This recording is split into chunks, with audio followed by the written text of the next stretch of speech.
Hi hello ನಮಸ್ತೆ ಸ್ನೇಹಿತರೆ, ನಾನಿವತ್ತು ಈ ವಿಡಿಯೋದಲ್ಲಿ ನಿಮಗೆ ಕೇವಲ 100 ರೂಪಾಯಲ್ಲಿ ಬೆಂಗಳೂರಿಂದ ಚಿಕ್ಕಬಳ್ಳಾಪುರದ ಇಶಾ ಫೌಂಡೇಶನ್ಗೆ ಬಂದು ಮತ್ತೆ ಬೆಂಗಳೂರಿಗೆ ವಾಪಸ್ ಹೇಗೆ ಹೋಗೋದು ಅಂತ ಈ ವಿಡಿಯೋದಲ್ಲಿ ತಿಳಿಸ್ಕೊಡ್ತೀನಿ. ಹಾಗೆ ವಿಡಿಯೋ ಮಧ್ಯದಲ್ಲಿ ಒಂದು ಇಂಪಾರ್ಟೆಂಟ್ ಇನ್ಫಾರ್ಮೇಶನ್ ಕೊಡ್ತೀನಿ. ಸೊ ವಿಡಿಯೋನ ಸ್ಕಿಪ್ ಮಾಡದೆ ಕಂಪ್ಲೀಟ್ ಆಗಿ ನೋಡಿ. ಹೆಣ್ಣು ಮಕ್ಕಳು ಫ್ರೀ ಆಗಿ ಬಸ್ಸಲ್ಲಿ ಓಡಾಡುವರಯ್ಯ, ನಾನೇನು ಮಾಡಿಲ್ಲ ಹುಡುಗನಯ್ಯ. ಅದಕ್ಕೆ ನಾನಿವತ್ತು ಟ್ರೈನಲ್ಲಿ ಓಡಾಡ್ತಿದ್ದೀನಿ. ನನ್ನ ಜೊತೆ ನನ್ನ ಹೆಂಡತಿದ್ದಾಳೆ, ಪಾಪ ಅವರು ಟಿಕೆಟ್ ತಗೋಬೇಕಾಯ್ತು. ನಾವಿವತ್ತು ಬೆಂಗಳೂರಿಂದ ಚಿಕ್ಕಬಳ್ಳಾಪುರ್ಗೆ ಟ್ರೈನಲ್ಲಿ ಹೋಗ್ತಿದ್ದೀವಿ. ಸೊ ಅಲ್ಲಿಂದ ಆದಿಯೋಗಿಗೆ ಹೇಗೆ ಹೋಗ್ಬೇಕು ಅಂತ ನಿಮ್ಗೆ ಈ ವಿಡಿಯೋದಲ್ಲಿ ತಿಳಿಸ್ಕೊಡ್ತೀನಿ. ಟಿಕೆಟ್ ಬೆಲೆ ಎಷ್ಟು ಹೆಂಡತಿ? ಒಬ್ಬರಿಗೆ 20 ರೂಪಾಯಿ. ಸೊ ಒಬ್ಬರಿಗೆ 20 ರೂಪಾಯಿ. 4 ಟ್ರೈನ್ ಚಿಕ್ಕಬಳ್ಳಾಪುರಕ್ಕೆ ಹೋಗುತ್ತೆ. ಬೆಳಗ್ಗೆ 5:20ಗೆ, ನೆಕ್ಸ್ಟ್ 8:56ಕ್ಕೆ, ನೆಕ್ಸ್ಟ್ 11:10ಕ್ಕೆ, ಇನ್ನೊಂದು 4:10ಕ್ಕೆ, 4:10 ಸಾಯಂಕಾಲ. ಸೊ 4:10 ಟ್ರೈನ್ಗೆ ಹೋದ್ರೆ ನೀವು ಈವ್ನಿಂಗ್ ಲೈಟ್ ಶೋ ನೋಡ್ಬೋದು. ಬಟ್ ಪ್ರಾಬ್ಲಮ್ ಏನು ಅಂದ್ರೆ ವಾಪಸ್ ಬರುವಾಗ ನಿಮ್ಗೆ ಟ್ರೈನ್ ಸಿಗಲ್ಲ, ಬಸ್ಸಲ್ಲೇ ಬರಬೇಕಾಗುತ್ತೆ. ಈ ಟ್ರೈನು ಬೆಂಗಳೂರು ಏರ್ಪೋರ್ಟ್ ಕೂಡ ಹೋಗುತ್ತೆ. ಸೊ ಬೆಂಗಳೂರು ಏರ್ಪೋರ್ಟ್ ರೈಲ್ವೆ ಸ್ಟೇಷನ್ಗೆ ಇಳ್ಕೊಂಡ ಮೇಲೆ ಅಲ್ಲಿಂದ ನಿಮಗೆ ಫ್ರೀ ಬಸ್ ಏರ್ಪೋರ್ಟ್ಗೆ ಇರುತ್ತೆ. ಸೊ ಕ್ಯಾಬ್ಗಳಿಗೆ 1000 ರೂಪಾಯಿ ಹಾಕೋ ಬದಲು ಬರೀ 10 ರೂಪಾಯಿಲಿ ನಾವು ಈಸಿಯಾಗಿ ಏರ್ಪೋರ್ಟ್ಗೆ ರೀಚ್ ಆಗ್ಬೋದು, ಸೇಫ್ ಆಗಿ ಕೂಡ ರೀಚ್ ಆಗ್ಬೋದು. ಇನ್ನೊಂದು ಅಪ್ಡೇಟು, ಇಷ್ಟೊತ್ತು ಹೇಳಿದ್ನಲ್ಲ ಟ್ರೈನ್ಸು, ಈ ಯಾವ ಟ್ರೈನ್ಸು ಸಂಡೇ ಅವೈಲೇಬಲ್ ಇರಲ್ಲ. ಸೊ ದಯವಿಟ್ಟು ನೀವು ಸಂಡೇ ಪ್ಲ್ಯಾನ್ ಮಾಡೋ ಹಾಗಿದ್ರೆ ಬಸ್ಸಲ್ಲಿ ಅಥವಾ ಕಾರ್ಗಳಲ್ಲಿ ಅಥವಾ ಕ್ಯಾಬ್ಗಳಲ್ಲಿ ಓಡಾಡ್ಕೋಬೋದು. ಸ್ನೇಹಿತರೆ, ನಾವೀಗ ಚಿಕ್ಕಬಳ್ಳಾಪುರ ರೈಲ್ವೆ ಸ್ಟೇಷನ್ ರೀಚ್ ಆಗ್ತಿದ್ದೀವಿ. ಇದೇ ಚಿಕ್ಕಬಳ್ಳಾಪುರ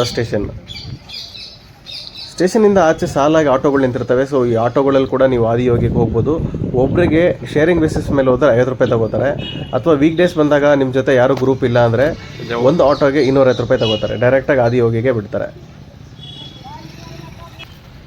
ನಮ್ಮದು ಬಜೆಟ್ ಟ್ರಿಪ್ ಆಗಿರೋದ್ರಿಂದ ನಾವು KSRTC ಬಸ್ ಸ್ಟ್ಯಾಂಡ್ಗೆ ಹೋಗಿ ಅಲ್ಲಿಂದ ಆದಿಯೋಗಿಗೆ ಬಸ್ಸಲ್ಲಿ ಹೋಗ್ತೀವಿ. ಸೊ ರೈಲ್ವೆ ಸ್ಟೇಷನಿಂದ KSRTC ಬಸ್ ಸ್ಟ್ಯಾಂಡಿಗೆ, ಚಿಕ್ಕಬಳ್ಳಾಪುರ KSRTC ಬಸ್ ಸ್ಟ್ಯಾಂಡಿಗೆ ಅಪ್ರಾಕ್ಸಿಮೇಟ್ಲಿ 750 ಮೀಟ್ರ್ ಆಗುತ್ತೆ. ಅರೌಂಡ್ 10 ನಿಮಿಷ ವಾಕ್ ಆಗುತ್ತೆ. ಚಿಕ್ಕಬಳ್ಳಾಪುರದಿಂದ ಆದಿಯೋಗಿಗೆ ಯಾವಾಗಲೂ ಬಸ್ಸಸ್ ಅವೈಲೇಬಲ್ ಇರುತ್ತೆ.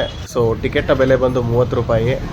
ನೋಡಿ, ಒಂದು ಟಿಕೆಟ್ ತೊಗೊಂಡಿದ್ದೀನಿ 30 ರೂಪಾಯಿ. ಇನ್ನೊಂದು ನನ್ನ ಹೆಂಡತಿಗೆ ಫ್ರೀ, ಆಧಾರ್ ಕಾರ್ಡ್ ಇದೆ ಅಂತ.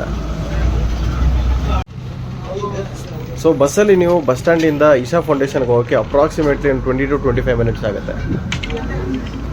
ಸ್ನೇಹಿತರೆ, ಫೈನಲಿ ನಾವೀಗ ಚಿಕ್ಕಬಳ್ಳಾಪುರಲ್ಲಿರುವ ಆದಿಯೋಗಿಗೆ ಬಂದಿದ್ದೀವಿ. ನೋಡಿ, ಕಾಣಿಸ್ತಿದೆ. ಸೊ ಇಲ್ಲಿವರೆಗೆ ನಮಗೆ ಬೆಂಗಳೂರಿಂದ ಇಲ್ಲಿಗೆ ಬರೋಕ್ಕೆ ಆಗಿದ್ದು ಖರ್ಚು ಅಲ್ಲಿ 20 ರೂಪಾಯಿ, ಇಲ್ಲಿ 30 ರೂಪಾಯಿ, ಟೋಟಲ್ 50 ರೂಪಾಯಲ್ಲಿ ನಾವು ಬೆಂಗಳೂರಿಂದ ಚಿಕ್ಕಬಳ್ಳಾಪುರದ ಆದಿಯೋಗಿಗೆ ಬಂದಿದ್ದೀವಿ.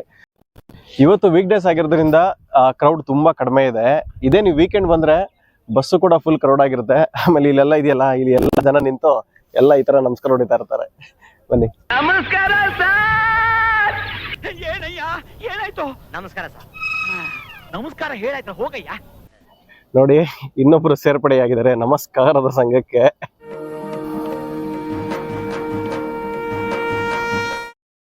ಟ್ರೈನಲ್ಲಿ ಬಂದಿವಿ, ನಿಮ್ಗೆ ಗೊತ್ತಿರೋ ಹಾಗೆ ನೀವು ಮತ್ತೆ ಟ್ರೈನಲ್ಲೇ ವಾಪಸ್ ಹೋಗಬೇಕು ಅಂದರೆ ಟ್ರೈನ್ ಟೈಮಿಂಗ್ಸ್ ಬೆಳಗ್ಗೆ 8:20ಗೆ. ಸೊ ಅದಂತೂ ನಾವು ಕ್ಯಾಚ್ ಮಾಡೋಕ್ಕಾಗಲ್ಲ. ನೆಕ್ಸ್ಟ್ ಇರೋದು 1:40ಗೆ, ಮಧ್ಯಾಹ್ನ 1:40ಗೆ. ಆಮೇಲೆ 3:15 ಒಂದಿದೆ. ಆಮೇಲೆ 6:45ಕ್ಕೆ ಸಾಯಂಕಾಲ. ಸೊ ಅದಾದಮೇಲೆ ಯಾವುದೇ ಟ್ರೈನ್ಸ್ಗಳಿಲ್ಲ. ಸೊ ಇನ್ ಕೇಸ್ ನೀವೇನಾದರೂ ಲೇಸರ್ ಶೋ ನೋಡಬೇಕು ಅಂದರೆ ವಾಪಸ್ ಹೋಗುವಾಗ ನಿಮಗೆ ಟ್ರೈನ್ ಸಿಗಲ್ಲ. ಸೊ ಇಲ್ಲಿಂದ BMTC ಬಸ್ಸಲ್ಲಿ ಅಥವಾ KSRTC ಬಸ್ಸಲ್ಲಿ ಚಿಕ್ಕಬಳ್ಳಾಪುರಕ್ಕೆ ಹೋಗಬೇಕು. ಚಿಕ್ಕಬಳ್ಳಾಪುರದಿಂದ ಮತ್ತೆ ನೀವು ಬೆಂಗಳೂರಿಗೆ ಬಸ್ಸಲ್ಲಿ ಹೋಗ್ಬೋದು. ಬಟ್ ಲೇಸರ್ ಶೋ ನೋಡಬೇಕು ಅಂದರೆ ವಾಪಸ್ ಹೋಗೋಕ್ಕೆ ಟ್ರೈನ್ ಇರಲ್ಲ. ಸೊ ದಯವಿಟ್ಟು ಇದನ್ನು ನೆನ್ಪಿಟ್ಕೊಳ್ಳಿ. ಆಮೇಲೆ ಇನ್ನೊಂದು ಇಂಪಾರ್ಟೆಂಟ್ ಥಿಂಗ್, ಆವಾಗಲೇ ಹೇಳಿದೆ, ಮತ್ತೆ ಸ್ಟ್ರೆಸ್ ಮಾಡಿ ಹೇಳ್ತಾ ಇದ್ದೀನಿ, ಭಾನುವಾರ ಯಾವುದೇ ಟ್ರೈನ್ ಇರಲ್ಲ. ಸೊ ದಯವಿಟ್ಟು ಹುಷಾರಾಗಿ ಪ್ಲ್ಯಾನ್ ಮಾಡ್ಕೊಳ್ಳಿ. ನಾನು ಈ 100 ರೂಪಾಯಿ ಬರೀ ಟ್ರಾವೆಲ್ ಕಾಸ್ಟ್ ಅಷ್ಟೇ ಇನ್ಕ್ಲೂಡ್ ಮಾಡ್ಕೊಂಡಿದ್ದೀನಿ. ಫುಡ್ನ ಇನ್ಕ್ಲೂಡ್ ಮಾಡಿಲ್ಲ, ಯಾಕಂದರೆ ನಾನು ತಿನ್ನೋ ಕ್ವಾಂಟಿಟಿನೇ ಬೇರೆ, ನೀವು ತಿನ್ನೋ ಕ್ವಾಂಟಿಟಿನೇ ಬೇರೆ. ಅದಕ್ಕೆ ಸ್ನೇಹಿತರೆ, ನೋಡಿದ್ರಲ್ಲ, ಬೆಂಗಳೂರಿಂದ ಚಿಕ್ಕಬಳ್ಳಾಪುರದ ಇಶಾ ಫೌಂಡೇಶನ್ಗೆ ಬರೋಕ್ಕೆ ನಮಗೆ 50 ರೂಪಾಯಿ ಆಯಿತು. ಸೊ ವಾಪಸ್ಸು ನೀವು ಟ್ರೈನಲ್ಲಿ ಹೋಗ್ತೀರಾ ಅಂದರೆ ನಿಮಗೂ ವಾಪಸ್ ಹೋಗೋಕ್ಕೆ ಕೂಡ 50 ರೂಪಾಯಿ ಖರ್ಚಾಗುತ್ತೆ. If you are a boy, ನೀವು ಹುಡುಗಿ ಆಗಿದ್ರೆ ಬರೀ 20 ರೂಪಾಯಿ ಖರ್ಚಾಗುತ್ತೆ ಟ್ರೈನಲ್ಲಿ. ಇಲ್ಲ ಬಸ್ಸಲ್ಲಿ ಹೋಗ್ತೀರಂದರೆ ಫ್ರೀಯಾಗಿ ಹೋಗ್ಬೋದು. ಸ್ನೇಹಿತರೆ, ಈ ವಿಡಿಯೋ ನಿಮಗೆ ಇಷ್ಟ ಆಗಿದೆ ದಯವಿಟ್ಟು ಲೈಕ್ ಮಾಡಿ, ಶೇರ್ ಮಾಡಿ. ಹಾಗೆ ನಾವೊಂದು ನಂದಿ ಹಿಲ್ಸ್ಗೂ ಕೇವಲ 100 ರೂಪಾಯಲ್ಲಿ ಹೇಗೆ ಹೋಗಿ ಬರೋದು ಅಂತ ಒಂದು ವಿಡಿಯೋ ಮಾಡಿದ್ದೀವಿ, ಅದನ್ನು ಕೂಡ ಮಿಸ್ ಮಾಡದೆ ನೋಡಿ. Thank you.